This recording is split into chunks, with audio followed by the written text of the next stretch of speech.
অনেক বাটফার আসে না, রমজান মাসে রোজা করে না, ও পকেটে করে গ্যাসের ওষুধ নিয়ে বেড়ায়, আসে না?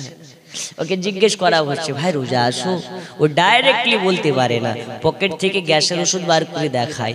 আর বলো না, 2 দিন থেকে এত গ্যাসের চাপ, তোমার ভাবি সাহারিতে ডাকে না, ওর বউ বলছে মিনসা উঠে না।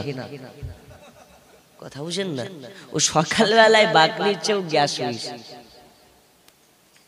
দুনিয়ার বুকে সবার চোখে আপনার কিনা ফাঁকে মারা সম্ভব হতে পারে, আল্লাহ চোখে কি ফাঁকে মারা যাবে নাকি?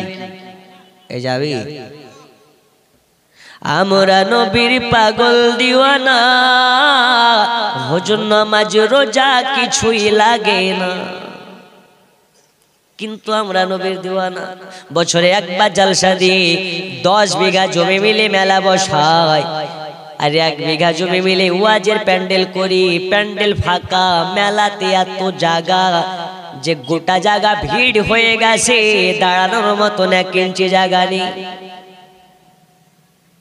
দুঃখের বিষয়, আল্লাহর হাবিব বলেছেন বাজার হচ্ছে নিকৃষ্ট স্থান, বাজার নিকৃষ্ট স্থান, আর ওয়াজ মাহফিলের স্থান হচ্ছে জান্নাতের বাগান। কিন্তু মানুষ জান্নাতের বাগানটাকে পছন্দ করে না, পছন্দ করে কোনটা? নিকৃষ্ট বাগানটাকে। ঠিক না বেঠিক? আল্লাহ আমাদের সকলকে সঠিক এবং দ্বীনের জন্য কবুল করে নিন। জোরে বলুন আমিন। আর একটু জোরে আমিন। বন্ধুরে আমার সোনা মানিক, বেশি লম্বা টাইম আপনাদের সম্মুখে আলোচনার দিকে যেতে চাই না, আমি সংক্ষেপের মধ্যে শেষ মোনাজাত করে চলে যাব। আচ্ছা, আমরা অনেকে আছি মা হারিয়ে ফেলেছি, অনেকে আছে বাবা হারিয়ে ফেলেছি, অনেকের মা নাই, অনেকের বাবা নাই, এমন ব্যক্তি আমরা আছি না নেই? আছি না নেই? যারা মা হারিয়েছেন একটু হাত তুলেন তো, যাদের মা নাই তারা হাত তুলেন।